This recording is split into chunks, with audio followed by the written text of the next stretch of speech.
I believe setting goals is very important in life. Goals help us know what we want and give us something to work toward.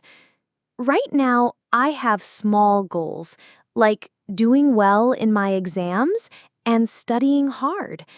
But my big dream is to give my family a happy and comfortable life. I've seen them face money problems, and I want to make their life easier. I recently finished high school, or graduation, and my next step is to study abroad. I want to go to Canada for higher education.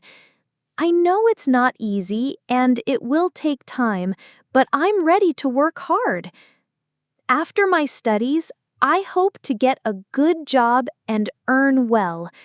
Some of my relatives live in Canada and they have a good life there.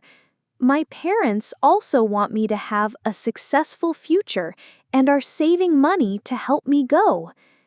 I know I'll need to work part-time while studying, so I don't ask for more money from my parents. I want to support myself as much as I can. One day, I want to not only help my family, but also give back to others in need. I believe if we have more than others, we should share and help the poor. I really hope I can reach this goal. It would make me and my family very happy.